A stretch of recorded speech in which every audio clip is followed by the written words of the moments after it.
This message is brought to you by Apple Pay. Forget your wallet?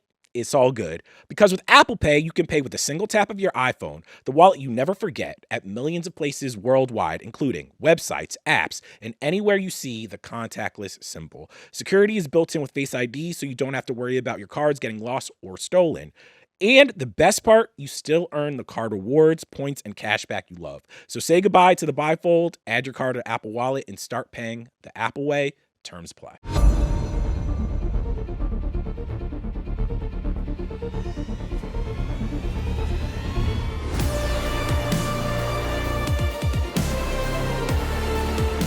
Welcome into the Ringerverse. This is, of course, the Ringers Nexus podcast feed for all things fandom. We are Steve, the architect, Ahlman, the builder and tinker of things, Jomi, the explainer, Adeniran. You've got questions, he's got answers. Old Man Van, he of the receding resurgent hairline. Cold Baby Chuck, the 24-karat closer. Together we are known as the Midnight Boys. Follow us on socials, Insta, Twitter, Facebook, TikTok. Jomi? We are just over 500 followers away from 60K on Instagram. So make sure y'all follow. Right, last time we did this, we're trying to get to 30K. And Bill said when we get to 100K, we can do Rewatchables Month for the Ringerverse. And so That's we never happened. That is never happening. Why do y'all? No, you gotta have faith. Well, I'll be honest with you, it's never happening because Charles and I, I'm taking responsibility for this myself. Oh, Bill tried it. He gave Charles and I Spider-Man, and I delivered my worst podcasting performance. don't say that. Well, No. I will also say, Nah. I will never, ever, ever, ever, ever do a Rewatchables that Bill is not on because them motherfuckers do not like it. They are just like, who the fuck are y'all, bro? Fuck these guys. Never again. By the way, but that's like I get so much love for Ringer fans, but from Ringer fans, so much love. But remember, I show up on the Rewatchables, I show up on Bill's podcast, and it's always funny. I like to callous myself over. See, I love the hate. You guys know this. Right, yeah. I love the hate. I like to callous myself over. So it's always like, Van, here comes race baiting bullshit. Won't listen. Different type of fan. And Rewatchables is one of the most, not just popular podcasts, but it's also beloved. Mm-hmm. What's better than listening to three people sit down and riff about some movie that you love that you've been watching since you was 13 or 14 years old? And that's why they don't like it when new people are in that motherfucking house. And I'll say this, I thought Ringerverse, I'm like, damn, the Ringerverse fans be getting on us. Like, nah, Ringerverse fans show us love. You go on the Rewatchables on Bill's, I'm like, never. Fuck, man. But I'll tell you what, but I'll be honest with you though, I get so much love off that pod too. Right. So much love, and it's awesome to be a part of the rotation. But when we do have the Rewatchables that we do, it's got to be a movie. We got to have complete synergy. We got to be firing on all cylinders. Of course. Yeah. Okay? Can't be messing around. What movie you want to do for the Ringerverse? We got to think about it, though, because it's got to be something that we all beloved. Yeah. Right? Know like the back of our hand. Know like the back of our hand, but also we can talk contextually around the movie, like where the actors were before it, all of that stuff. So it'll probably be something a little bit more recent. You know what it could be? It might be Black Panther. Might be. Black Panther Black Panther might be the perfect Midnight Boys Rewatchables. If we did Black Panther, that might be the perfect one. Write that down, right? Because that bitch not going on the Rewatchables if we don't do it. Watchables. We're on YouTube. Like, comment, subscribe, share. You can watch every Midnight Boys and House of Art episode on youtube.com/@Ringerverse and also on Spotify. We have to tell you guys something right now. Not next week, but the week after. There's a special Ringerverse event happening. Charles, would you like to tell them what it is? I'm still confused because, as always, I walked in late, and this plan was formulated while I was not there, but I'm very excited because Van has not only agreed to watch the Demon Slayer movie, you said that you were going to dress up. It's a special Ringerverse Midnight Boys, not podcast. It's a Demon Slayer event. I feel like it is a setup. It's not. It might be. Why would it be a He won't admit that it's a setup. Because I literally, as we were walking out the door, Van's like, Hey, I'm And gonna if do these this. motherfuckers don't tune in, I'll never let y'all do that. This is what. No. Okay, so I'm gonna talk my this is the way things are gonna go, Okay. or the way I hope that they will go. Right. I am getting into Demon Slayer. Okay. I'm gonna watch Demon Slayer leading up to this. I'm not Okay. watching 4 seasons of Demon Slayer. That's not happening, guys. Right. But what I will watch though is Demon Slayer recaps of Demon Slayer. The pilot episode of Demon Slayer. Sure. Aleya told me that I should watch. I'll Mhm. do that, and then I'm gonna go see the movie. But I'm gonna dress up. Okay. I'm gonna go with you guys. Whoever Uh-huh. wants to go, dress up. We're gonna tape it. I'm gonna get into Demon Slayer. I'm gonna slay the demons with y'all. Wow. And then we're not gonna do a Demon Slayer podcast. We're gonna do a Demon Slayer event here on YouTube. And we're telling you guys right now, you must watch it.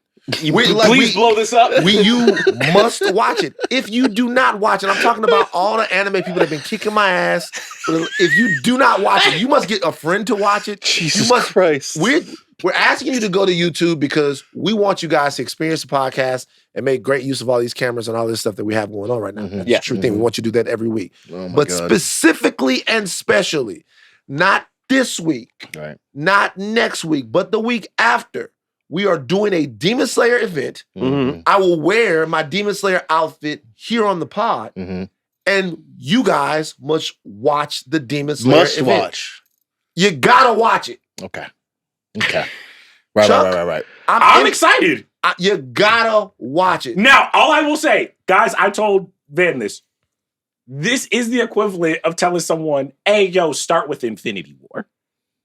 Okay. This It is kind like of this is- is it kind like of is there. this, This yeah. is the end of Demon. Like there are 3 movies. These are like the Infinity War. There's and 3 other Demon Slayer movies? what are, well, There's 2 others. there's Wait. there's one other, There's one but other. these next 3 are like it's ending. Like they made 3 movies to be like this is the end of Demon Slayer. Okay, so there's a Demon Slayer movie before this. Yes, I'll watch that. Yeah. Okay. What is this? So that's Demon Slayer 1? it's Demon Slayer Mugen Train, but it is the second. Mugen Train? Yes, Mhm. Mugen Train. it's about a train. Don't, They're on a don't, train. don't, They're Van. on- They're stop. on a train. Just- Stop. Don't think about it too much. There are big titties. But, Big titties in Demon Slayer. Okay, yes, a lot of big titties. Yeah, okay, so It's Demon a- Slayer, yeah. Mugen Train, and then what comes after that? Demon Slayer, more Mugen, more Train? Here's how it works. Two Mugen, Stop. two train. Two Mugen, two Two Train? Mugen, 2 train. Can we get train these? drift? I'm just saying. I'm watching it all. I'm fucking into it, bro. All right, wait. You want to know actually what the equivalent in it? Like, Okay. if you describe Demon Slayer, it's like all of these are seasons of television, but in Japan, a lot of the times they're like, bro, we could make $300-400 million if we make this season of TV into a movie. Mhm. So it's like you can either watch it as a movie or you could watch it as a season of television. Mhm. Oh, But they only started doing that with the second season. So once the first season started popping, they're like, all right, every season is now a season of TV or a movie. so how many Demon Slayer movies are there? Seriously, 2. Just one. 2, Yeah. and then this one coming out. No, just one These- movie this- and then this one coming yeah. out. Oh, Yeah. So I'll watch Mugen Train, Okay. All right. and if I watch Mugen Train, will I be more ready? Yes. Absolutely. Yeah, Absolutely. you'll be more ready. You'll than be more before. ready. Yeah. Okay, so where can I find Mugen Train at? Follow the Crunchyroll. Crunchyroll. Well, you can find it on you can find Netflix, Hulu. I think Demon Slayer's on no. Okay, all right, cool. Demon Slayer event happening, guys. All right, it's happening. Events. I'm excited. I'm excited to get into some new shit. You know what I'm saying? Yeah. We were talking about Alien Earth. I like Alien Earth now, just because it was like when the rest of the world felt when Juvenile dropped, and they were happy that a nigga was just doing some original shit. For the He was just 900s and doing- 1000s? Nah, I I'm will get talking into about, it. Alien Earth, even when they doing dumb shit on it, I'm like, love I don't it. care. Yeah, I'm here. it's just something I'm new. with it. Yeah. Even the weird vibes are great. On Tuesday, Button Mash reviews viral sensation Hollow Knight Silk Song. Mm-hmm. Don't say anything slick. I love I'm Hollow not- Knight. Yeah. Have you Hey. never played Hollow Knight? Never heard. Don't even know what it was. It's really Don't know cool. what What? it is. Really? Really cool. Hollow Knight Silk Song. I'm with him. Yeah. Yeah. You've never played Hollow Knight? Nah. Hollow It's a Knight's great. game. It's a Yeah, video game. it's a video game. I wasn't You rich play as like this- y'all. I didn't get video games until I was later. It's $20. $20. Way What are back. you I'm talking about It's way back. $20. When the Hollow Knight first game Silk come Song. out. You know, 2017. 2017, I was broke then. Yeah. Well, Tough. you're not now. Not now. Over on the House of R, Mal and Joe continue their Alien Earth coverage and Hot Nolan Summer. On Monday, Min Edition returns with their Here Comes the Pitch Oscar bait. While we're talking about the Oscars, we should talk about the fact that the PTA movie People are saying it's the greatest single filmmaking achievement that's ever happened. Yeah, it's kind of nuts. One a lot of battle after gas. another. People are saying this is the greatest thing that I've ever watched, and everyone's fantastic, and we love it so much.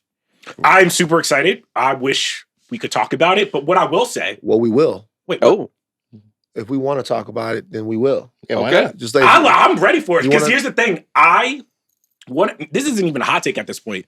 I feel like before like the decade is over, maybe 15 years, I'm like Tiana Taylor might be on her way to an Oscar. interesting. oh. Like I actually think like she's actually a really, really phenomenal actress. I think she's instinctively very good. I think that she has that thing. I was in an acting class a long time ago, and the acting teacher was like, is a very funny character, like a super funny character. He would look at people and be like, you don't got it. Would just like point to him straight up. Be like, you don't have That's it. real though. yeah, that's it's so real. And And you know so- what? A and lot of first people day need of to be training told camp, that. you A know, lot of people need to be told that. And you know what the teacher would say when they looked at somebody and say, you don't got it? It's like, that's why you have to master technique. You have to master your Mhm. technique because that thing that people just have that makes them pop on screen, that's not what you have. It was like, you don't have that. So I need to teach you technique so that you can synthesize your presence. And we'll look at other people Perfect. and go, you got it. If you learn how to master your emotions, you're just somebody that is compelling. And the Tiana Taylor thing is she has the presence.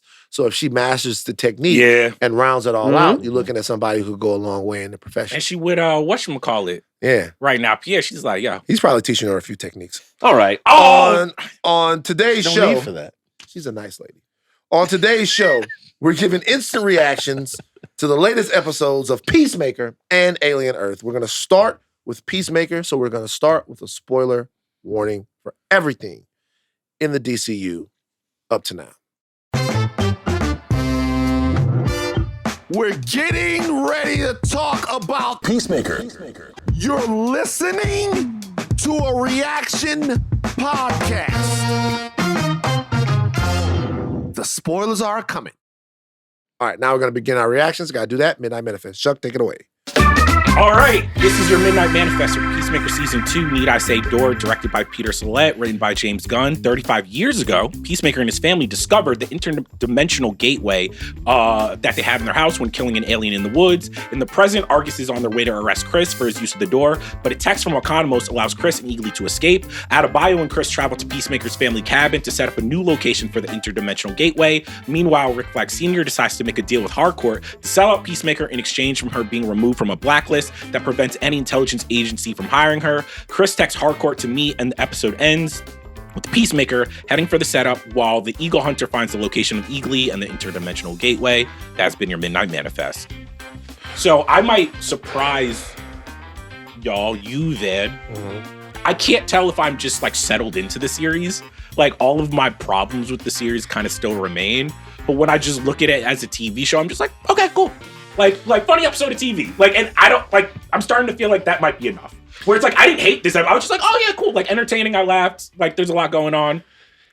I was trying to think of a show, because I understand what you're saying. I was trying to think of a show that kind of compares to it. And it's interesting what they're doing. They're like fundamentally changing his character. Like he's not in the suit. Mhm. He's not like murdering people. This season is rehabilitating Peacemaker. Like it's humanizing him, Yeah. making him sort of the hunted, building up. I think it's very important to the DCU, building up structures in the DCU world, like Rick Flag representing these big, huge, dysfunctional structures that you're going to see later on as part of the DCU that are actually the things that wind up people and make them go. Like the fact that that Peacemaker murdered Rick Flag Jr. and we're not actually going through the fact that he did that and making it about him. We're making it about Waller. We're making it about Flag. We're making it about all the ways that he was wound up and put in motion. They're doing something really interesting by putting him on the run and making him very vulnerable in this season that while it's not as exciting and definitely not as funny as the first season, Mhm. it's like it's more show to Is me. this a like, this is going to sound weird, but when I was watching it, I was just like, oh, weirdly, this is DC's Agents of S.H.I.E.L.D., but instead of it being Agents of S.H.I.E.L.D., you have Peacemaker to kind of like, Let's put some respect on Agents of Shield. All Let's right. slow down. There's what I no mean- need for that. There's no need for that. But what I mean by that is just like traditionally, even in the comics, I think Shield has always been more important to the foundation of Marvel and the MCU than something like Argus or Checkmate or whatever it was. And watching this episode, I was just like, oh, to your point, it feels like Gunn is building these structures of being like, okay, so like we have a Nick Fury figure. We have all of the people here. We have like the Colby Smulders character. And I was just like, oh, this is interesting. So when he's talking about like, oh, in Man of Tomorrow, there's connections between Peacemaker season 2 and that movie. I'm like, oh yeah, this more so seems like you're building out a world versus like you're building out Peacemaker, if that makes sense. I think I can see that. I try not to think about that when I'm watching it because then like it does kind of feel a little small because I'm thinking about Argus, I'm thinking about Rick Flag Sr., I'm thinking about Harcourt, and like trying to like piece that together and how we're getting, because I think today came out that like in Man of Tomorrow it's going to be Superman and Lex Luthor finding a way to work together. I think like James Gunn has said that they're going to have to meet somewhere in the middle to fight a bigger bad, which Like is a buddy cop? kinda. Ooh. Right, but you know how it is. Yeah, they you've fight seen- in the first one. Then the sequel, the good guy needs the bad guy's help because help there's a the bigger bigger bad threat. guy. the Yeah, bigger because bad Brainiac guy. about to You come know down and what's he funny? needs the smartest man in the world to help him Exactly, out. right? Mhm. And the deeper you get into Superman and Lex Luthor, just on that, not to derail the Peacemaker conversation, but at times they do have kind of a collegial relationship, Yeah. like to one another. Like there's either a respect there or an understanding of how they both exist in the ecosystem. So it will be interesting to see that explored on screen because other than Smallville, no movie has really explored it that Yeah. much. Yeah. But yeah, but like those are like big ideas. And while I think Peacemaker has big ideas of its own, I don't think it's like fit for that part just yet. Maybe down the line it might get there because I know we talked about this. James Gunn has said episode 6 and episode 8 episodes that he directed are crazy and all this stuff. So we'll see what that looks like. But for this episode specifically, I think the thing that was most interesting for me was, and we talked about this a little last week, Harcourt knows that Chris murdered Rick Flag Jr. Like we didn't. I didn't buy clock it. That was She doesn't think it's murder. That's the thing. She doesn't think it's murder. that didn't play for me though. Yeah, that was an emotionally odd- that was really odd. Yeah. But I agree. you have to understand though. You have to understand though. She doesn't look at it as murder because she's a soldier. She's an asset. So if she has orders to kill someone, the person, she doesn't look at it as murdering them. She looks at it as following orders. I also kind of read that. I read it a little bit as like a small bit of grace that she gave him, in the idea that like, yes, they had a prior relationship, her and Rick Flag, but the idea that he's kind of beating himself up about this, and she's just like, no, you did what you had to. And amongst people that consider themselves soldiers, that's probably the most like, I guess like, albeit like gracious thing they can give themselves, like the forgiveness between two people that really hate what they're doing. Yeah. Also, I look at the Rick Flag Harcourt scene as kids drinking alcohol before Jason kills them. Because the fact that they showed him being a philanderer is so funny. I see it. Everything that this season is doing is to rehabilitate Peacemaker as a serious character. Like everything. Showing the trauma that he's, I mean, we've seen the trauma before, but seeing him, how he reacts to when he sees his dad and his brother alive. Oh my God, he's searching for something. So that he wants love, he wants acceptance, he wants all of these things. And it's not just about fucking people up in the name of peace. And Rick Flag, the biggest mistake that he's made is a guy who was cheating on his girlfriend with his best friend and then talked shit about his girlfriend as vulnerable as we saw Enchantress in the Suicide Squad movie to this other girl. So, and then his dad's an asshole who has a bloodlust and all of this stuff. They're doing a good job to me of telling a very small story. It's not kind of small. Yeah. It's very small. Yeah. Intimate. It's a very intimate story about Peacemaker, but also retconning the character at the same time. I think that was always James Gunn's idea, though, was to always like bring this character back from what he did at the end of the Suicide Squad. Because you kill Rick Flag Jr., you're kind of like, all right, why should we root for this guy over 2 seasons of television. I think it's always been the plan with all the stuff with his father and now dealing with his brother, dealing with Harcourt. It's like, how do we bring this guy from being the dickhead in Suicide Squad, at least an evil dickhead, to being like a good dickhead you can root for and cheer for. Right. And the main question being, is it working so far? I mean, yeah, it's working for me. They're not exactly reinventing the wheel. It's working for me. Is that part of that John Cena? I Part think of a that lot John of that Cena. is John Cena. Yeah. Yeah, part of that's John Cena. Part of it's him being out of the suit. The suit itself, just like, as soon as we saw Peacemaker on screen in Superman, the helmet itself, the whole thing, it looks kind of goofy. So you laugh and you go like, whatever. Part of it is him being out of suit. But also, part of it is the fact that John Cena has zero comedy in this episode and really in this series. There are things that are supposed to be funny, but like this series, this stuff is not funny, guys. It's a lot of economos. Yeah, the it's Eagle a lot Hunter of part economos. was the moment where I was just like, because I was rocking with that's the episode, not funny. and I was like, this is just too. It's a hat on a hat. It's a like. Yeah. Because even like at the end when he's doing the ritual in the woods and he's having this spiritual thing where he's fighting the gate, I was just like, this isn't this isn't the interesting part of what y'all are doing. You know what's funny is that to me was, I almost wish that they played that character straight. Because that to me, I was like, oh wait, he's using his blood to soar over eagerly and watch eagerly, and that's how you're gonna find out. That's some cool Captain Bravestar type shit. We've talked about Captain Bravestar before, haven't we? That's some cool type of shit. I get it that it was goofy, but I liked that more than him and Economos going back and forth, joke after joke after joke after killing eagles. Eating the eagle poop, whatever. It's just not funny. Every post-credit scene is an extended Economos scene, and I'm like, guys, it wasn't funny any episode. It's really not funny now. Which is so weird to me because I'm like, there's James Gunn has been funny. He's been quite funny. He's hysterical. Yeah. And I don't know why, like, I want to say 60 to 70% of the jokes really aren't landing for me.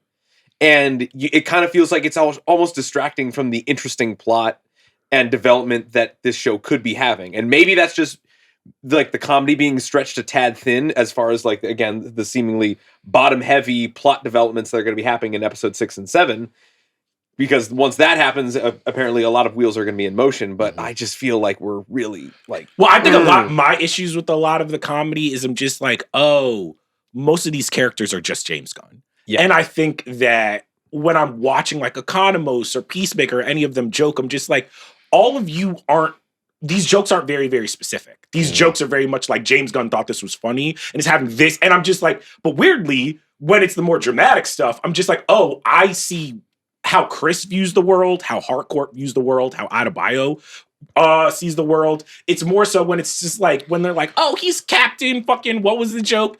Captain, Economos was calling the Eagle Hunter, I forget, but it was like those jokes were a little bit, I was like, you don't have this. I feel like when it's two characters doing a bit, it's not as funny. But then like when they're back and they're in the Argus little vehicle and he's talking to Tim Meadows. The winking? Yeah, the winking. I love that. That was funny. That was great. When it's two characters going back and forth, it's not really. But once you add like a third and a fourth and they start to like ping off each other, that was the sitcom part of it. But that was the comedy in the first season. The first season was them getting directives about what they were going to do. You had the heavy character telling them about the mission.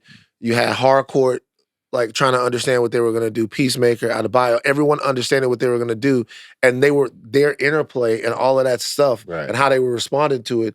A lot of times was like the funny stuff. It's the A-Team, where it's just like, this is like people stuck. These are soldiers stuck in a van, and I'm like, to your point, like when they're stuck in the van and it's like the family this fucked up family, I'm like, oh, this is where the show shines. I think when it is like all the other bullshit, I'm like, oh, almost the sitcom nature of the show is getting away from you. And also part of me is starting to think, I don't know if this is like an 8-episode season. Like, I don't know if there's enough story for 8 episodes of television. Because like these middle episodes have felt a little bit thin in terms of just, and that's why I feel like James Gunn is like, wait for my episodes. Because I'm like, yeah, that's where probably a lot of the plot in like moving the shit forward comes from.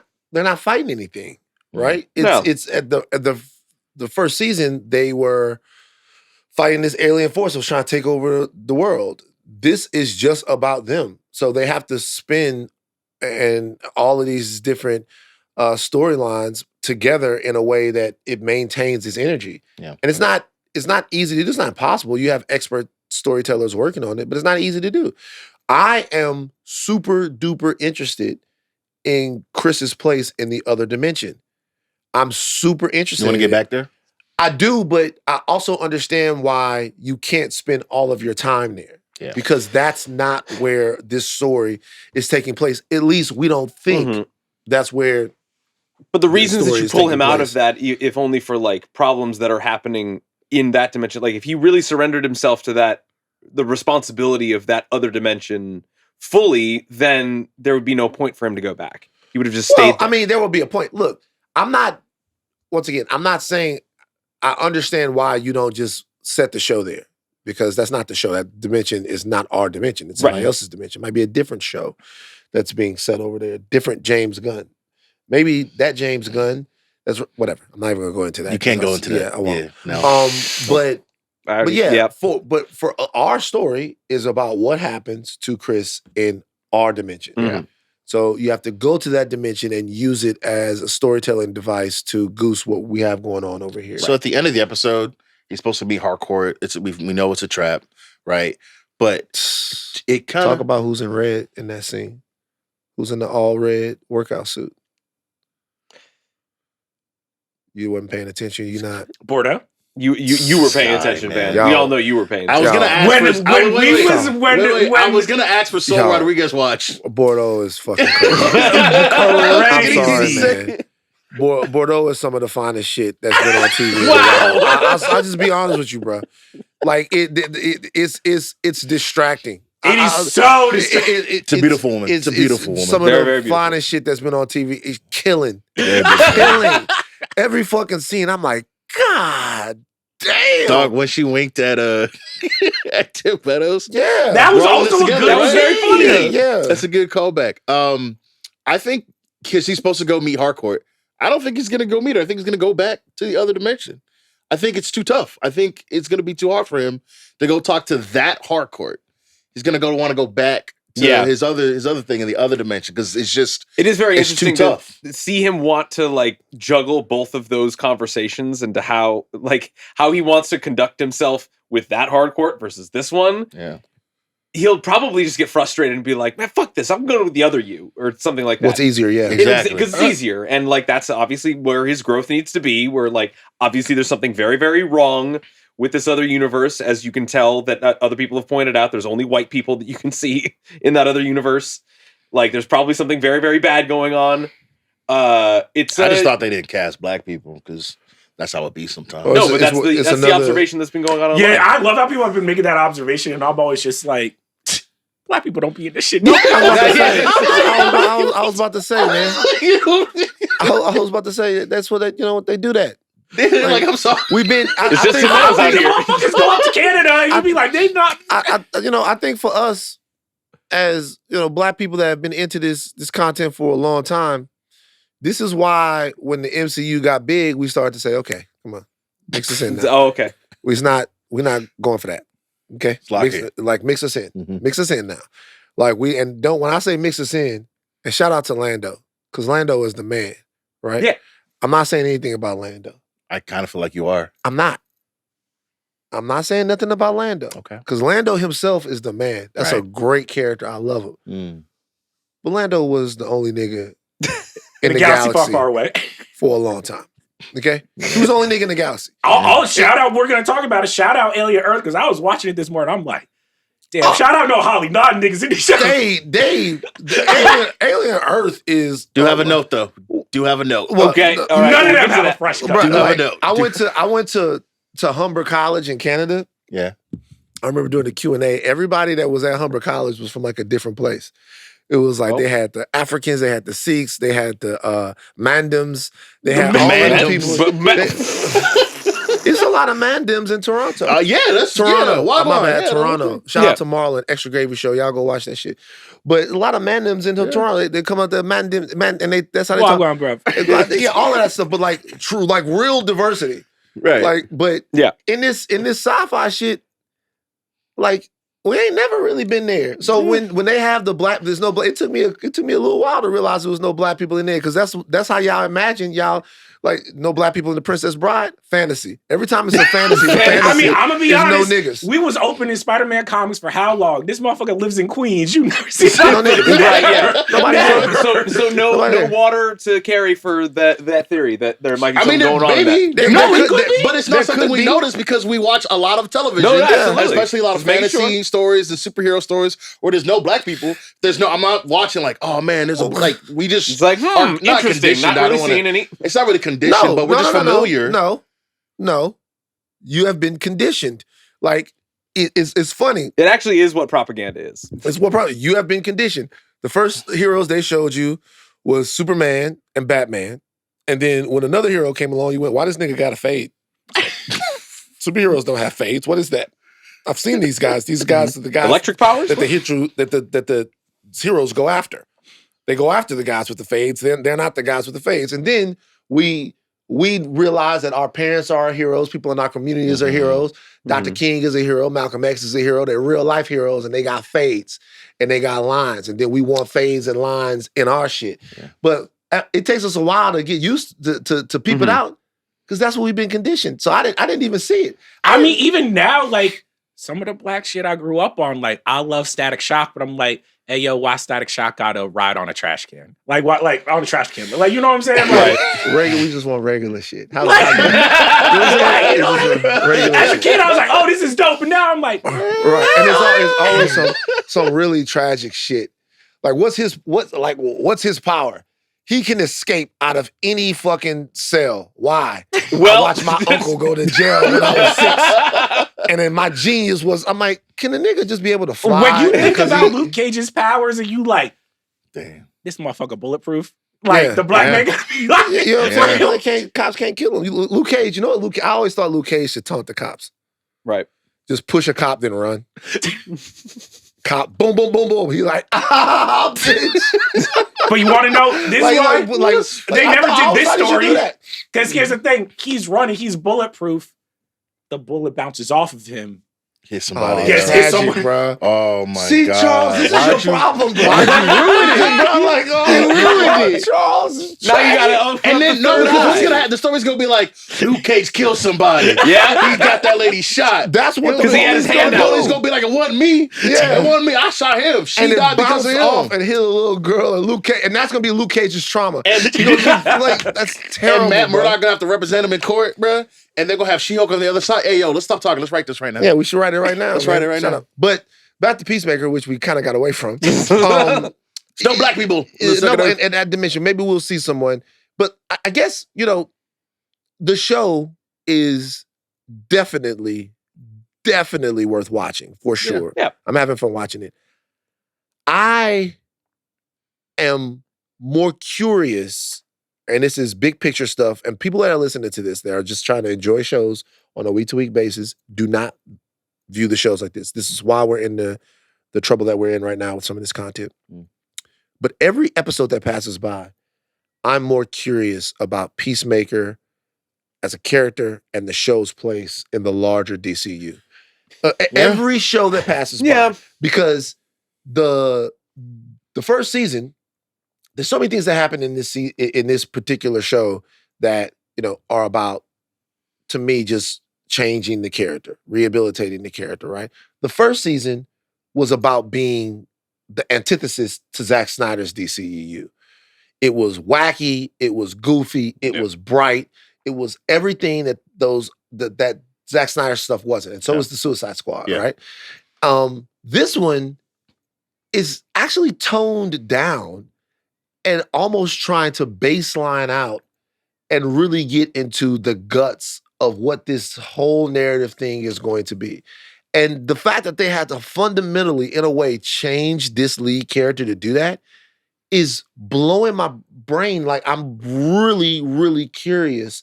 And then I see Corn Sweat showing up on the set.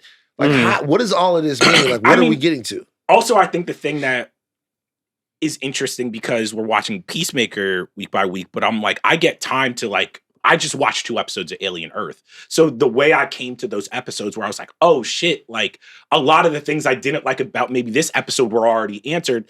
Sometimes I think people forget when we watch this stuff. I'm like, a lot of these Peacemaker episodes to me would be a lot more interesting if I got to watch them in big chunks, where I got to just watch the first 4 episodes. Like, I'm starting to think like Peacemaker is more interesting to me as like a larger project and not like I come here for 40 minutes. Because sometimes like the 40-minute episode is just a 40-minute episode of TV and not a lot happens. Which is fine. Like that's we've been making things like that for I almost said 100 years, but for a long time. I think we talked about it. No, I don't think TV used to be like that. I think TV used to be like, I like watching this and I can wait a week and I can just, it wasn't, I think it had, I don't think Peacemaker and a lot of like, even the Disney Plus shows are good at being TV. And that, like it's a different thing. I wouldn't, yes and no. I think like Marvel specifically, it was not good at being TV, especially early. It was not good. Outside of like the Daredevil and the Netflix stuff, the Disney Plus stuff was just a 2.5-hour movie chopped into 6 or 8 parts. And Peacemaker is more like a television show. It's more like a television show. But like I'm saying, for most of like history, TV shows were 23 minutes, 44 minutes, whatever, and you'd watch one week and you'd be like, that was cool, I had a good time. We'll see what happens next week. I think that's where I'm at with Peacemaker. And maybe it's a little bit different for you where you need more in your 40 minutes. I think what they're doing is, again, to serve the larger universe, I'm not quite there yet, again, because he's like, this leads right into Man of Tomorrow. I'm like, how? How do we do this? But again, 4 more episodes, we'll see. But in terms of giving me like this small story, to your point, seeing where Peacemaker can grow over the course of this season, I'm there. You gonna say, Steve? I think that's still part of like that MCU conditioning of where we're like, we don't need to always be looking at the grand tapestry when we can focus on just one little nice tile that we're, and again, like it doesn't have to be. Nah, but James Gunn, I know that he can't have it both ways. I understand. Because he's speaking out of both ends of his mouth, where sometimes it's like, hey, yo, y'all gotta watch Peacemaker season 2, because this is directly leads into Man of Tomorrow. And then he'll have some other shit where he's just like, actually, you can watch Man of Tomorrow and you never need to see Peacemaker season 2. I'm like, are you saying that people what? might just say things to get people to watch shows? I think Jomi made this point way back in the day. I think the point that Jomi made a couple of years ago on this, I think was one of the best versions in my podcasting career of both I'm right and I'm wrong. But he was definitely right about one part of it, is that it has to be both.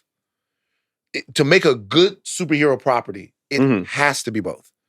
It has to be both. You both have to be able to take your kids, because think about superhero storytelling and how unique it is.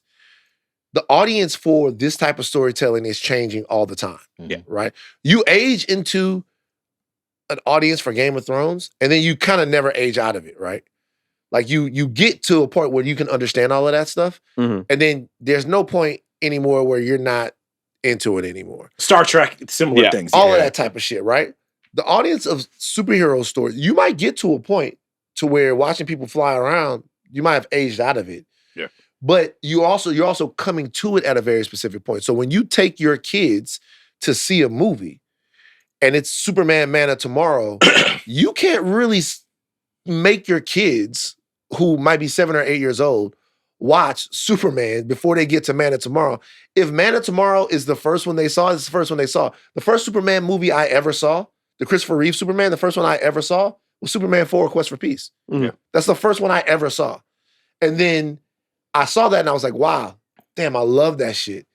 And then once I got old enough to see and appreciate the first one, I remember I saw the first one, I was like, wait a minute. This bitch is way better. Hold on for a second. They were cooking here. And all of this stuff has happened when I'm 7, 8, 9 years old. But you need to watch that movie. And in that movie, Superman 4, you need to be able to see, because I knew Superman, the character, right? You need to be able to see I should say it's the first one I remember. My father took me to see Superman 3 before this, but I just couldn't remember the movie. I was too young. You need to be able to see Superman versus Nuclear Man, Lex Luthor bad, Superman, Lois Lane, Secret Identity, all of that stuff. They have to nail that. That's what you need to be able to see. Mhm. And then you need to be able to come to that story. But also, if you're older, you need to have this understanding of this is the continuing story of Kal-El from Krypton. Right. So it's kind of gotta be both. The question is, for an audience that's as sophisticated with this stuff as we are now, is both possible? That's If I'm Yeah, being it's so very real with you hard. though, and this is, people are gonna get mad when I say this. The minute James Gunn tells me this is leading into Man of Tomorrow, this has connective tissue, I find Superman so much more interesting than I find Peacemaker and his friends. And I think that's always the Mhm. thing. If you have to try it both ways, where it's like, if the first episode you're showing the Justice Gang, and I have more of a connection to Hawkgirl and Guy Gardner from the comics and Maxwell Lord and all this shit, my comic book brain is just like, no, that's the shit I want to see. You know what I mean? And like, I get that. and I know that's Yes. a bad. No, Like, it's not bad at all. It's not bad at all. Yeah. I get that. What I was saying about Jomi's point was that Jomi back in the day, Jomi said, hey, these TV shows are things that you're not going to have to watch. And we argued, and I was like, oh, you gotta have to watch them because of WandaVision and all of this stuff. He was righter than I was. He was righter than I was, but we both Mhm. were kind of, it was almost a stalemate. But the greater point of every single thing has to be able to stand on its own, that was righter than the things that I Yeah. thought. Mhm. It was definitely true that they wanted you to watch WandaVision to understand why Multiverse of Madness. Multiverse of Madness happened. But it was also clear that they did not want you to have had to watch WandaVision. Right. So what I was saying was they want you to watch all of this stuff, but they don't want you to have to watch all of this stuff. The thing about this show, the Peacemaker show, to the point that you just made is, you're definitely right. I don't think James Gunn looks at it that way, though. You're definitely right that the minute that they see Superman, I see Superman on Twitter and I see Peacemaker wearing the same shirt, I'm like, okay. Wait, you like, They're about to put Superman in this bitch. But I think what James Gunn thinks is that he's going to be able to ground you in a larger world at the same time, make you care about the characters that you're watching on screen. High degree of difficulty there. I think that's tough, but something that I just realized is that it's this show and the large Superman stories have to exist in like two different circles and like kind of overlap like a Venn diagram, because kids can't watch this show. Right. And so you have to do the thing where you come into Man of Tomorrow and there's going to be like a good section of people under the age of 18 or 21 who are just like, I can't watch Peacemaker because my parents not letting me watch dicks all over the TV on HBO Max. Yeah. It's just not how it's going this to is go down. less and less true with each. These kids fucked up out here. They watching all. They're that watching shit. Euphoria. Yeah, 14. Yeah, you know what I'm saying? Like, Yeah, maybe. Like, But I just these think, kids, but I mean, 10-year-olds are watching Peacemaker. If we be real, Yeah. like, I mean, you would. If you, am I not- bugging? Yeah, no, you're not wrong. No, you're The not shit wrong. these kids be playing is You're not wrong, but when your 8-year-old, you watch Man of Tomorrow on the TV or on a movie, and your 8-year-old's, hey, Dad, who is that guy with the shiny helmet? Yo, don't worry about it. Man, look, Don't worry about that. it's y'all say that, but then y'all tell me about the Batman. That fucking movie ain't for kids. That movie is fucking scary. Like that Yeah, but they'll the watch it. Batman with Robert Pattinson. I don't know if it's scary, but What? Yeah, it's scary. Batman is What? chasing a serial killer. Paul It's- Dano okay. in that movie is fucking terrifying. I think it's more That of a jump scare when he thriller. reveals himself in that Oh, opening man, scene. I would have been Crazy. freaked out as a kid. Hey, you The kids, jump scare? hey man, let me tell you something. You kids is different. Yeah. You kids is different, man. I used to get scared at Vincent Price commercials in 1984. Vincent Price had an Encyclopedia Britannica commercial, and we talked about this already. I Yeah, think, at the where his crib, yeah. eyes glue. Yeah. No, I was freaked out because I can't do art. I was freaked out Glue? watching the first Glue? Sam Raimi Spider-Man movie because I thought Evil whatchamacallit. Dead was gonna be Ash, because they had Ash in it. No, No, they No, didn't no, have no, the because action, but when he was whatchamacallit, Ash is in the movie. Willem Dafoe, when he was doing all the freaking, like, Oh, talking right. to himself Talking and to shit, himself. like, That was amazing. Spider-Man. I was just like, who is Yeah. this creep? You thought you Alright. saw the actual devil in a Twilight Zone episode. Who? You did. The actual which Twilight Zone episode was In a it? Twilight Zone Oh episode. yeah, I do Oh. remember this. Yeah. Bringing that up, that's why I love pre-internet days, because I would love when your cousin would be like, hey, yo, if you watch Wizard of Oz, you could see the dead munchkins in it. Yeah, and it syncs with you would Pink just be Floyd, sitting and there, then- and I'd be like, I can see it. Hey, you know when you just said that, and I remembered that episode? Yeah. That episode is the Twilight Zone. The Twilight Zone fucks you, man. That It's episode is one of the scary best things for ever. real, Yeah. bro. Like that, that's a real scary. It states Mhm. the guy's got the little fucking staff over the door to keep the devil out. Getting in the world is crazy. Okay, Peacemaker. This episode worked. The show is doing something that I think is, to Charles's point, is a high degree of difficulty. I think we'll know in the next couple of episodes whether or not it's working all the way. I will say, I am not surprised that this show is not a show that is taking over the entire culture. Right. I'm not surprised. It's healthy. And as long as it pushes the DCU forward, I think it's worth it. Now, it's time to hone in on a show that's starting to kick me in my ass a little bit. All right, but before we get there, guys, we're going to take a really, really quick commercial break. And then when we get back, we're going to talk about the last 2 episodes of Alien Earth. Okay, so gotta get into it. Alien Earth. Everybody put your fucking thinking caps on right now. It's about to get dense. All right, Chuck, spoiler warning. We're getting ready to talk about... Hey, it's an alien! You're listening to a reaction podcast. The spoilers are coming. All right, you guys go. I want to hear what you guys think. I will say Alien Earth, this is an ambitious show. This is a hokey and goofy show. There are things that I've seen on this where I'm just like, fuck yes. And others where I'm just like, oh my gosh. And that's why I think I've netted out at just being super excited whenever I'm watching an episode of this. Because I just like the fact that they are swinging for the fences every single time. There's just... One thing that did it when Marcy is talking to the little baby Xenomorph, and I'm like, oh shit, she about to be the queen of the Xenomorphs. I was like, all right, let's fucking go.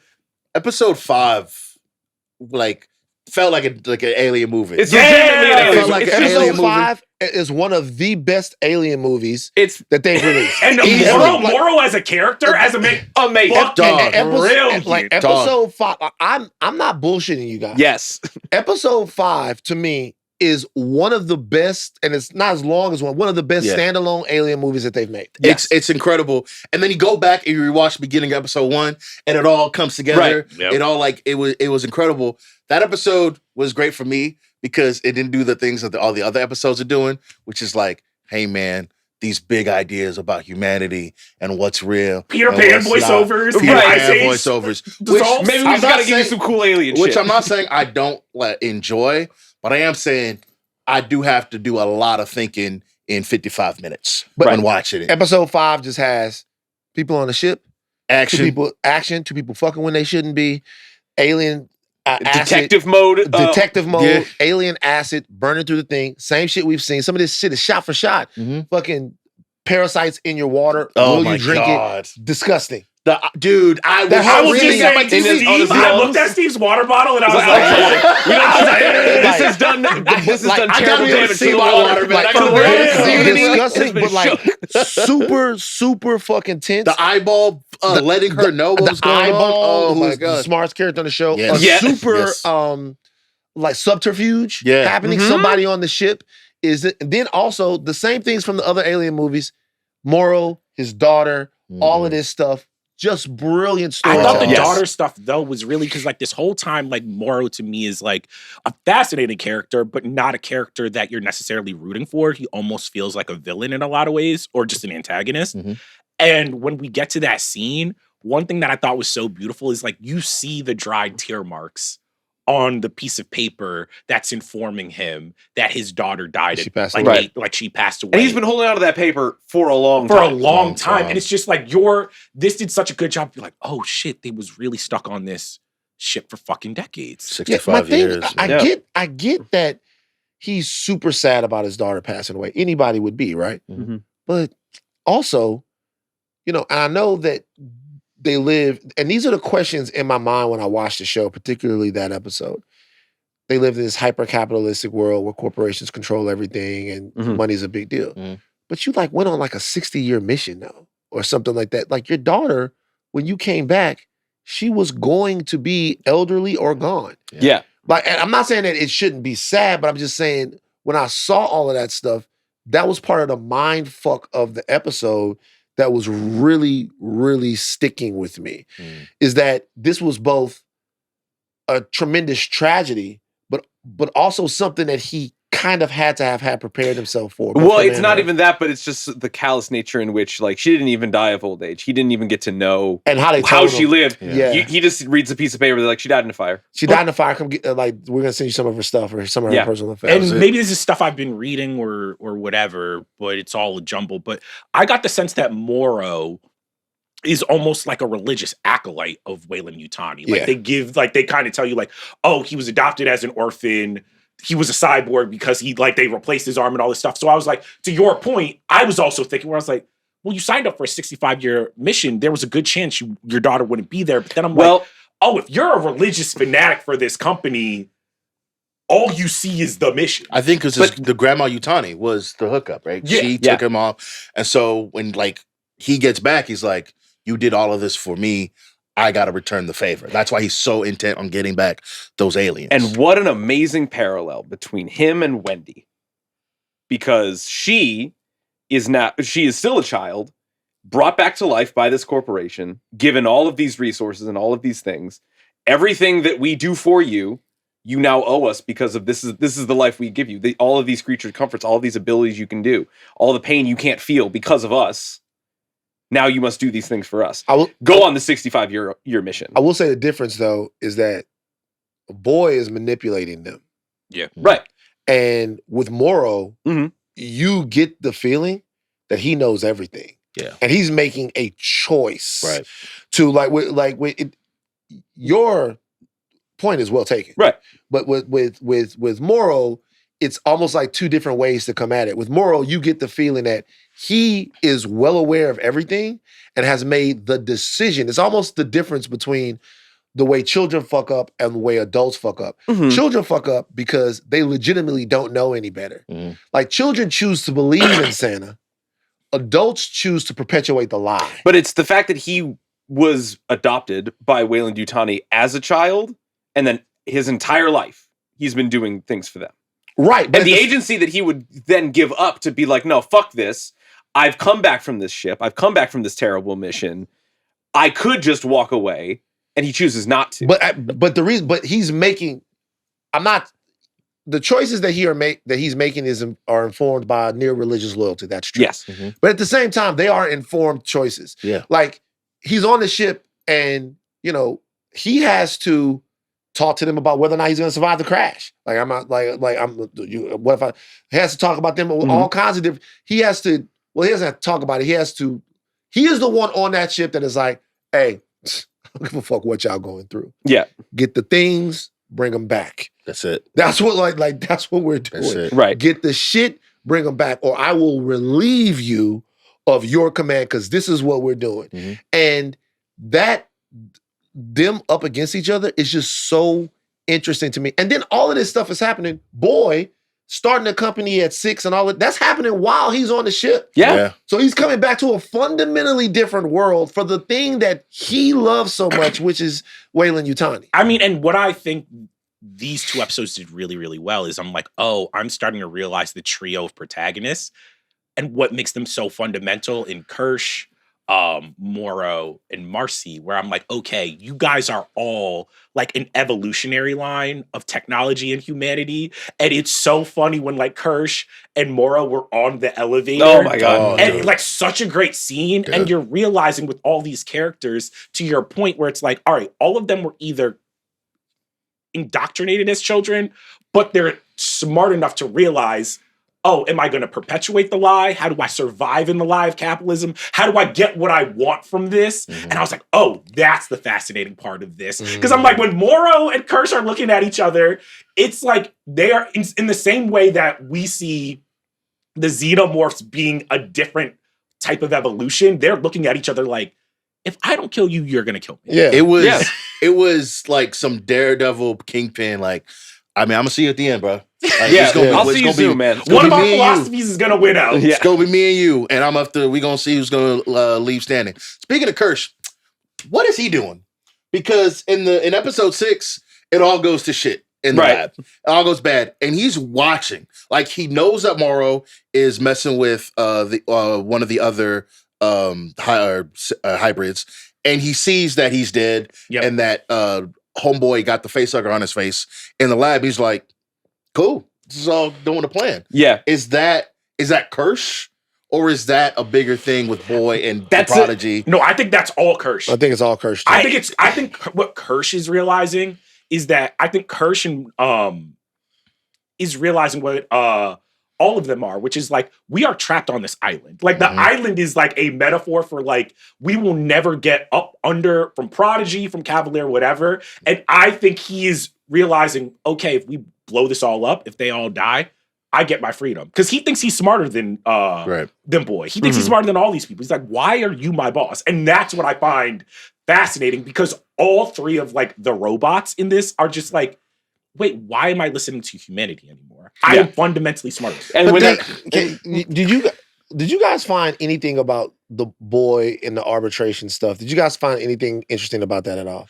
yeah. I really did. I don't know did. why. I did. No, it was fascinating. Because it was gross. It was gross, but it was like almost the first time I had to see Boy play with other adults. Oh. Yeah, and like kind of not. It was interesting to see that type of deal, the arbitrator, and to see what's actually happening at the top of this deal. There's It was a really weird moment in interesting to me. my like alien fandom where I was like, who the fuck do you think you're talking to? That's Whaley, that's Utani. That's why I like, liked it. like, That's the I part caught liked. myself and I'm like, Nah, wait a minute, no, this is an evil billionaire. What are you talking about? Yeah. But the way that he tries to like not even arbitrate, but like the idea that he can basically give somebody what he wants, but he already knows that he's won before he's walked in. So this is just a thing that he has to sit down for in whatever petulant, like feet on the table shit that he has to Barefoot. sit. Yeah. Gross. Gross. He flipped it on her though, You did. right? He was like, "I crashed in my building. We could probably prove negligence. I guess we'll give it for another 20 mil. We'll give it back, but 6 months of quarantine. They stay. This with is a us. very interesting plot hole that I don't know if it is a plot hole. There still could be room to explain it, but it's the conversation in episode 5 when the saboteur on the ship is having a conversation not just with somebody With from Boy. Prodigy, but with him Yeah. being like, "Oh yeah, just crash the ship in my city, and then you'll be the first one in line to be in this transhuman thing." Does Wayland Yutani not have that in the black box of the ship? Probably to but like they were- monitor that conversation. But they were also transporting illegal goods, so it's kind of like Is it probably? You can't they really- may have it. Also, you'd have to think that if you're having this type of conversation about that level of corporate espionage, that maybe you had some way to hide it or cloak it. Yeah, or but do it's it. on the ship, and no. Morrow found it. right. But Yeah. it took him a minute to decrypt the Yeah. whole thing. It took him Yeah. a second, and so ultimately, it just kind of feels like they've got illegal goods. Mhm. We've done illegal stuff. We got to keep it. We got to There's- keep it. Got to keep it in line. There's just this interesting, like, weird thing where you're like, you don't know how technologically advanced they are, versus like, oh, can you just not like email that message to Yutani herself, And maybe they or is still that will. literally something physical you have I'm to pick sh- up I'm and sh- move? I'm sure that Morals told her that. Yeah. Probably. Charles said something interesting. There's a season 2 for this coming. Yes. Do you think Boy Confirmed? survives this season? Well, it's not announced yet, but it's probably going to happen. I've heard things. So Okay. I don't think Boy will survive for a couple reasons. Personally, where it seems like where Alien Earth is going is I'm like, they basically are giving us 2 Alien movies. Where it's like, I think that there's a reason we loved episode 5, which is because it's a ship. We know the rules. We have seen this, and they're operating at the highest order. And I'm like, oh, it seems like they're leading us to like a James Cameron Aliens with the island. Mm-hmm. And I'm like, after that, I'm just like, I don't know if it makes sense for Boy to survive after that. I think because traditionally in these movies, 1 or 2 survivors. Yeah. Yeah. You know what I mean? And I'm just like, if I had to put my money on who it would be, I'm just like, oh, Marcy is already realizing yeah. that she's smarter than Boy. And I'm just like, why would you need Boy in the series when he's literally created these synths that are outthinking him? Right. And I was just like, because do you think that they could do another season on the island? Because I don't. No, I think they'd have to change settings as far as that's concerned, because they'd have to change settings and change thrusts, especially when you see what city do we think that's in with the corporate headquarters of Wayland Yutani? I mean, they've got made up cities. Made up cities. It's not like It's not like LA, New York, or something like that. No, because they buy out like not continent cities. Yeah. Like when he was just like, oh, it Corporations, crashed yeah. in my city. I'm like, oh, Prodigy owns this whole shit. So, we've obviously there's always a part of this that's going to be in space, but this is alien Earth. Alien Yeah. Earth. So being that it's alien Earth, you want to think that if they're going to tell a story that's more corporate, maybe they go to one of these cities or maybe they go somewhere else, but I don't think it'll be on the island anymore. This 6 had a lot of different xenomorph stuff. Yeah. It's very xenomorphy, which we had talked about before, that there wasn't enough xenomorph. We're getting different types of xenomorph. The more she can communicate with the xenomorph and start what seems like it's going to be a family with the xenomorph. Which is insane. I find that fascinating. But like, y'all hate that. I'm gonna be so. I find that It's fascinating. amazing. What's breaking my brain is like she's communicating with the xenomorph. What is he saying? Yeah, what is he saying? What are you guys talking about? I want to know. Also, the little xenomorph is so cute. I like it. It is Kinda cute. fuck. Those Wait, things is grow it up the baby fast. one, like in the snake form, or like No. the proto one The where there's like a little- little the toddler? little like puppy looking one. That keeps Okay. growing up. I don't fuck with the fly one. I don't like fly. Wait, types. the one that The killed one, Curly, or what's the one? Isaac. With the acid shit. I don't Oh fuck with my that. God, I dude. don't fuck with the ticks. Yeah. The ticks was just It's tough. it was bad. The eyeball's the worst one. No, I love the eyeball. That's the sick eyeball. one. I love the eyeball. The eyeball He's is the eyeball. sick. The eyeball could be. Well, I don't want to say that. I think Well, the eyeball is the real villain. I Not think the villain, but eyeball antagonist. is the eyeball might be the smartest thing on the entire show. I want. See, here's the thing. I want Eyeball to find a way to talk to us and be like, I got history. I got beef with xenomorphs. That's why we got to kill these xenomorphs. That's why I think That's why I think Boy Cavalier dies. I think because the eyeball is the most intelligent alien, as far as we know. We've seen, especially through episodes 5 and 6, put up in the body of the most intelligent person on the island. I think it makes thematic sense. But we'll see what that looks like. But Wait, but the here's the eyeball in Boy Boy Cavalier. I like that. But here's the thing. That's He's already been inside of a human before, and he only was like that. Like he can only just like walk around. Like he doesn't know how to talk. No, Boy that is a Cavalier. great Jomi. To your point, I do think that the eyeball most likely will. Because what I think is interesting, what happens if Kirsch is like, oh, I'm teaming up with the eyeball. He's up in Boy Cavalier.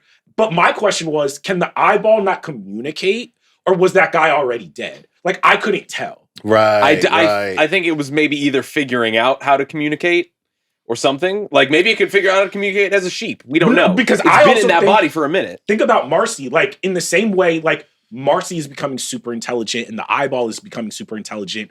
Potentially, I think it just might have to learn how to communicate. How to communicate, but like talk though. Like talk. Like Yeah. actually Oh, okay. just Or maybe like, like how do I- rudimentary ways of like pointing and Yeah, I just doing think that that. makes the most sense because, like, in episode 5, we see the eyeball attack the xenomorph. Xenomorph don't got eyes, so you can't infiltrate. I the thought my fucking prediction was getting ready to come true. Oh, of the eyeball going in the Of the, xenomorph. of the eyeball going to the xenomorph. Wait, but also, do you guys remember? Still on the I table. forget who it was, but like somebody started biting the xenomorph, and I was like, "This motherfucker got acid blood." Why are you biting the xenomorph? They don't know that. They don't know The that. They don't know. xenomorphs don't just have acid blood.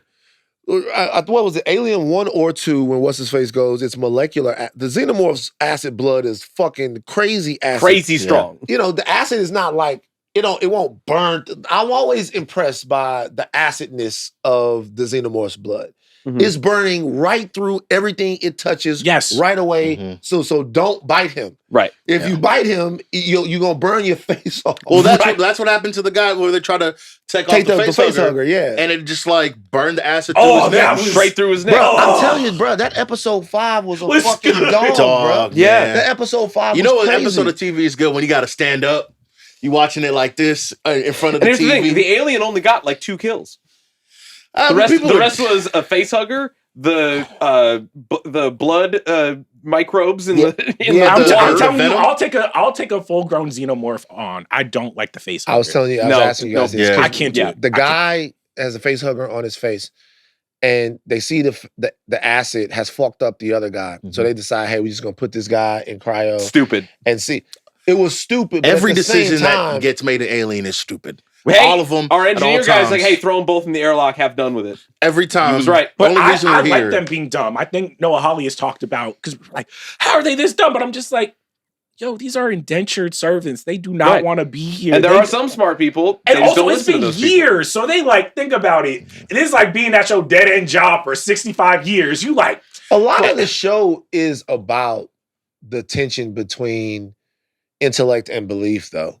Yeah. That's one thing that the show really litigates over and over again. It's like, you might be the person that could figure out everything, that has all the knowledge, that has all the understanding. But how far you go in this world seems to be about what you're willing to do based upon what you believe, Right. what you think.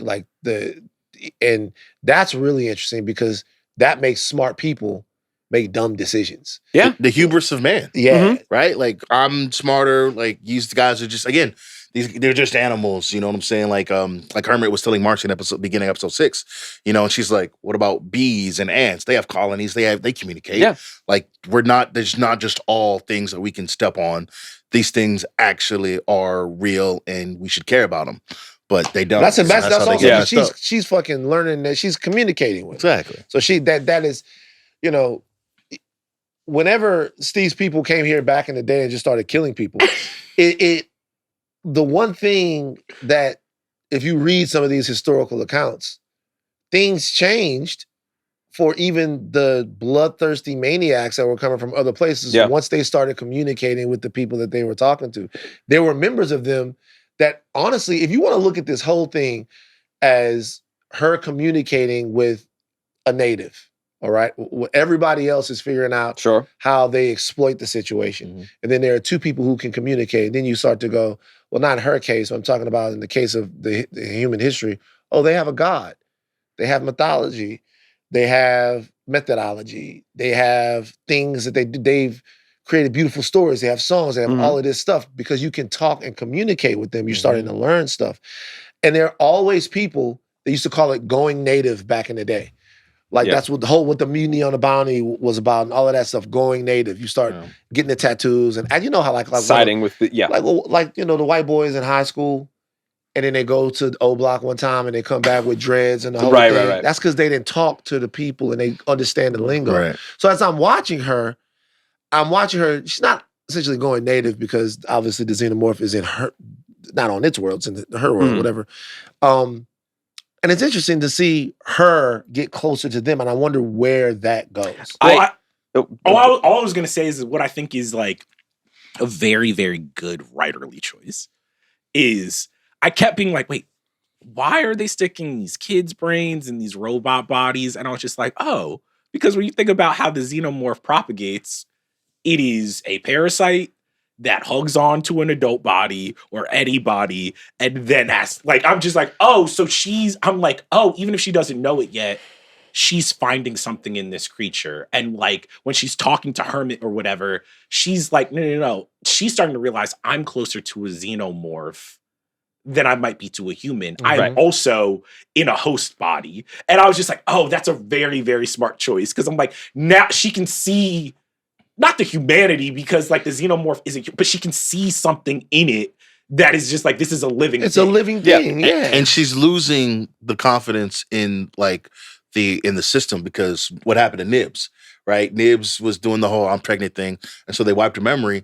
And she was like, oh, remember the fight we did? Which all happened within the span of like a week, I guess. Like, remember the last couple of days? And Nibs like, nah. And then she goes to Dame Sylvia and she's like, yo, what was that? What the fuck happened? Yeah. What happened to my girl? And so that coupled with Hermit getting like the boat credentials, turning off the tracker, they in for a little escape. Does she take baby Xenomorph with her? That's my little homie. He got to come too. No, he's already grown up, I thought. Yeah, he got. That's true. He got to be like teenage. Yeah, Xenomorph by the end. Yeah, like little teenage. They're like, yo, we got to bring little homie too. He's part of the family. It's me, your human brother, Marcy, the hybrid, and then we have this little. No, when Xenomorph. they escape, I would not be surprised if she's like, "Hey, y'all motherfuckers can't stop me. I got a Xenomorph from my side." Like, Yeah. Like, what y'all gonna do? And then Utani and them. But are also, chasing. they said it. He's like, she already killed an adult Xenomorph. She more dangerous than that. There's so much happening, but I'm gonna be real, man. Now I'm locked in. I'm really locked in. The show begins and ends with Moral to me. I don't know why. Yep. I don't know why. He needs to carry over. I don't know why I'm so into that character. Moral is just one of the most interesting television characters that I've seen debut new on a show in at least a few years. This guy's got to be Emmy bound for sure. Yeah, doing great he's work. incredible, fantastic. Yeah, like, you know what I mean? Like, like I put it on the same level. Anna Sawai's character. Yeah. In Shogun, in Shogun, it's like that same level. What a interesting character to me, because it's so just a microcosm of everything that's going on, and kind of a commentary on the way we get wound up and used by corporations like today. What they can promise us, easily. What we sacrifice, what we give to them, and how we even my obsession with superheroes, right? When you boil it down, there's mythology and all of that stuff and connection and all that. But it is like a 42-year-old allegiance to a corporate creation. Or something that became corporate that makes me buy shit and consume shit and do stuff and then talk about it and sell it to them. And defend it and all of that. And it's very, I don't know, it's an interesting thing to consider. To your point, and this is why I'm totally on the Morrow train. The actor is doing a phenomenal job. Is like, to your point about bringing up superheroes, this corporation got him when he was a child. Yeah. And they saved him and they gave him the thing that he needed when he was like hungry and desperate. And I do think that like that's the interesting thing about this show is like that's what happens whether it's superheroes, religion, whatever. It's like if it catches you at a certain time when you need it most, it has you for life. It has you for life and you're gonna be a soldier. And there's a part of you that cannot, because I'm like, the thing that's interesting about Morrow is I'm like, you lost a child. And now you are manipulating a child and threatening to kill a child's parent to get what you want. Something a self-respecting father would never do. I'm like, you've given yourself so over to this corporation. You are doing these things where I'm just like, oh, like the humanity in him is so lost. It's so lost. It is lost. But then at the same time, there's a thing there to where it's like the one thing that's more human about anyone is loyalty and allegiance to the thing that saved you when you were a child. Yeah. In a way, Whaley Utani is his mom. Yeah. Or his dad. Like, in a way, the same way that it takes you so long to like really tell the truth about your parents to yourself and about the people and about the society that raised you. He's very grown, and the way he's still a kid. But it's not like a childlike fight for approval. It's literally, it is a loyalty. It is a commitment to keep that thing in first place and surviving and to do what that thing wants you to do. Last question before we get out of here. Let's say you in that world, you walking around, you in Utani headquarters, you a janitor or something like that. Utani, she sees you. She's like, what's up with you? What's happening? You down? You with it? Down what? Down with being with her. Okay, you're asking this as if there's a no possible. I'm just saying, scenario. But I mean, you could say no, but ultimately, like absolutely not. You can't say no. You could say you got to no. think about the pros and the cons. No. My pension is fucked. Hold on. My pension is fucked. How is a no? Whoa. Hello, Ringiverse fans.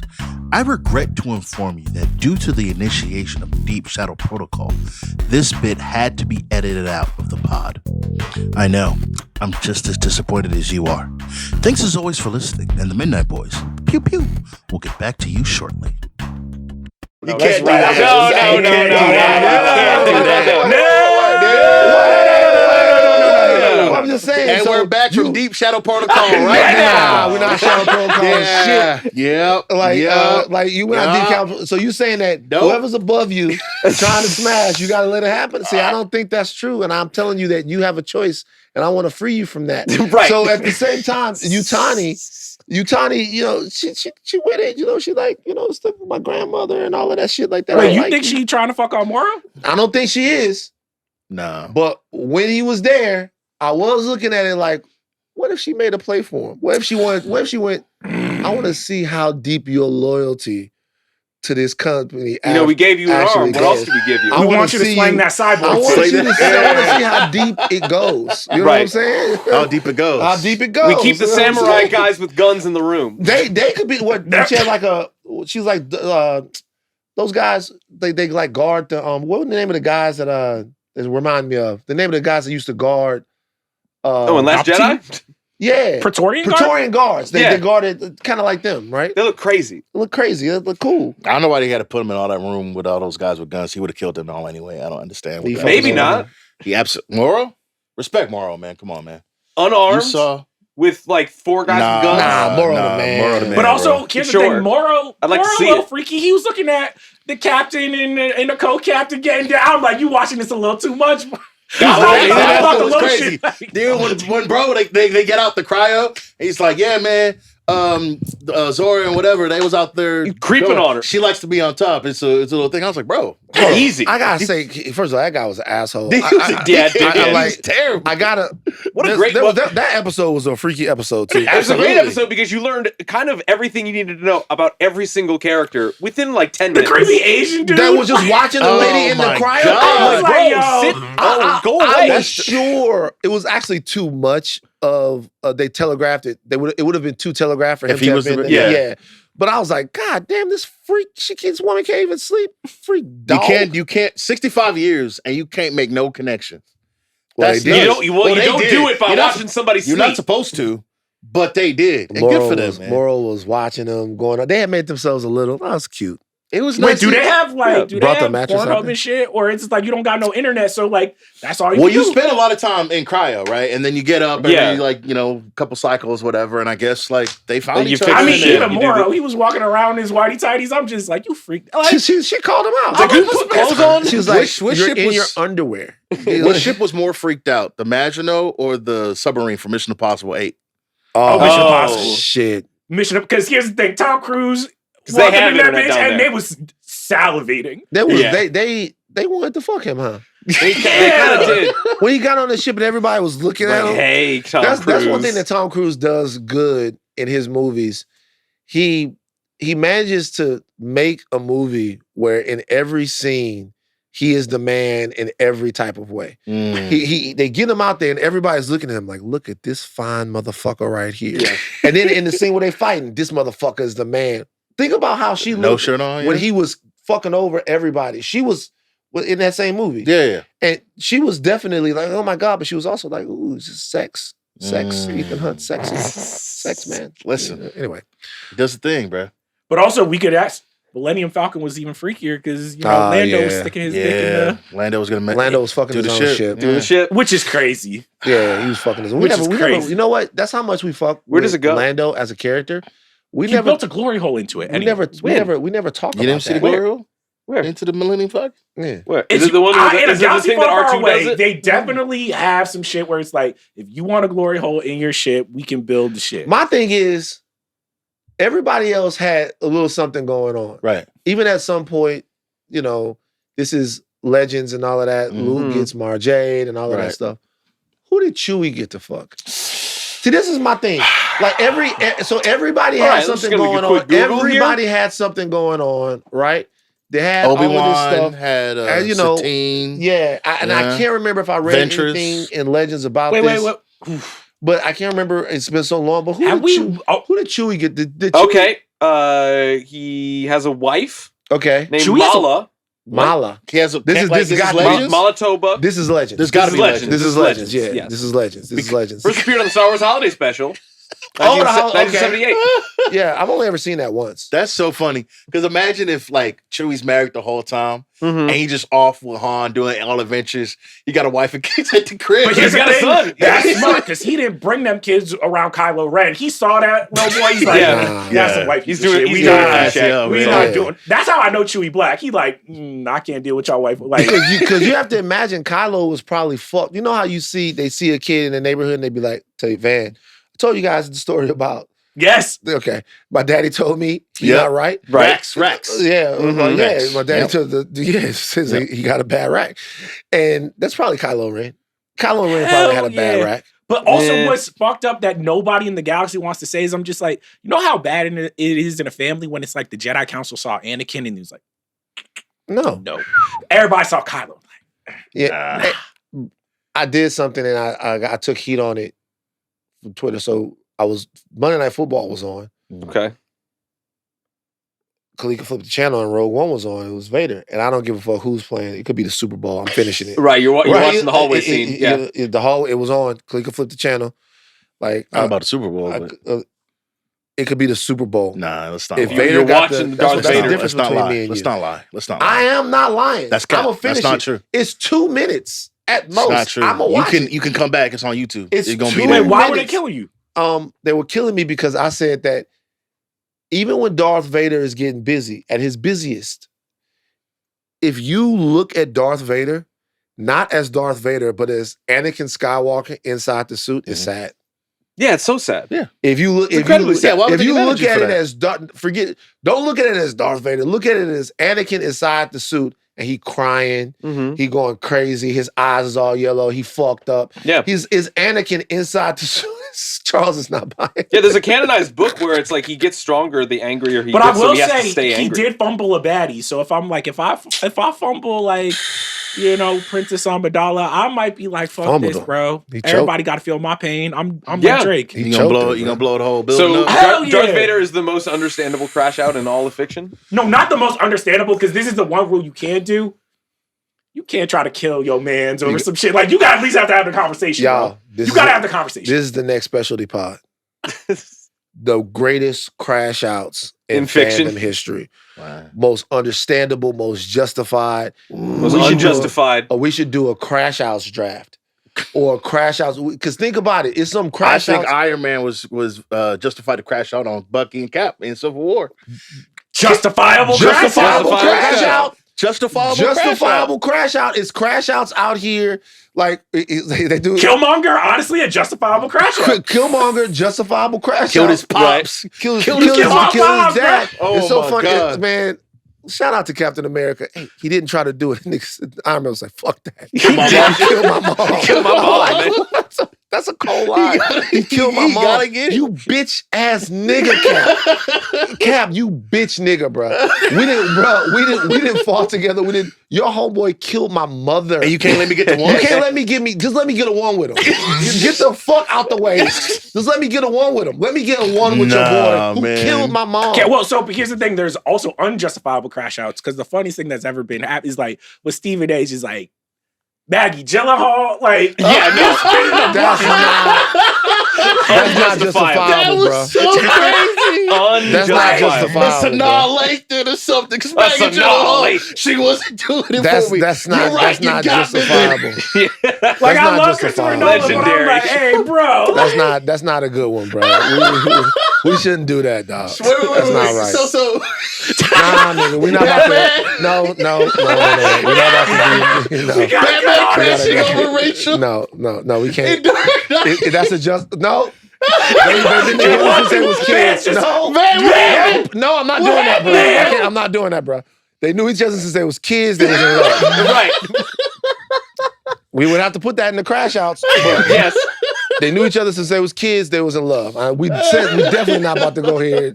It's not right, man. You shouldn't do that to people. But Oh we my should God. we should do the crash outs of fandom. The Robert best crash outs. Pattinson's Batman crashing out On Alfred. Alfred. On Alfred. Crash out. That's a crash out. That's an unjustified Unjustified. crash out. Unjustified crash out. All right, so we're gonna do we're gonna put these crash outs on trial. Everybody, if you're listening, send us some crash outs that we haven't heard. Mhm. That we haven't heard. There's Anakin got several different crash outs. He crashed out in the Sand People. So many Kylo Ren crash outs. Luke crashing out in The Last Jedi. Luke crashing out. There are a bunch of different crash outs that have happened. We're gonna do the best crash outs in fandom. And we all gonna bring them and we're gonna talk about the number one crash outs or litigate the Are crash they justified or not? Yeah. unjustified, justified crash outs. I like this. Because some of these crash outs, they don't make that much sense. Nah. But others, Oh, you know what? He's the number one. My man Peter Quill, crash out. Infinity See, War. okay. Like, come Again, on, this bro. is great potting because it is justified because that is your girl. it's not You can't let justified. that- It's not justified That's at what- all. wait, Not wait, justified at all. It's not Hold justified. on. That's your girl. You got to stand up, but at the same time, the fate of the universe is at stake. Yeah, no. You can't. That's not even a good crash out. No. You That didn't even nigga- crash out to the fullest of your ability. That's his girl, though. You telling me, man, don't kill your girl? You got to be like, you got to do something. You got to stand up. He hit. I know the Yeah, universe is at Bruh, stake. Yeah, bro, how about first of this? all, Do can I just- something can by I just beating say him. something? Can I just say something? It's not like he took his gun and shot Thanos in the He head. hit him. Yeah, he punched He him. hit him with the gun. Yeah.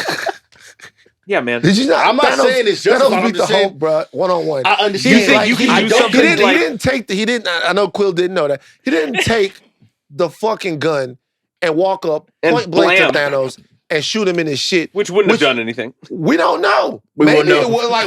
We'll never know. We'll maybe never it know. would have. He hit him with the gun. He pistol whipped Thanos. It's not gonna work, dog. Like, what are you? What are you doing? Don't man? think. Yeah, but if you could do the electric slide and beat Ronan, shit. you probably are just like, You I feeling could pistol yourself. whip Thanos Yeah, you and it'll feeling work yourself. out. Yeah. This is gonna be a great episode. We Gonna got be it, a great bro. episode. can't wait. All right, man. That's a wrap. Y'all just made me sad thinking about Peter Quill. What a dumbass, bro.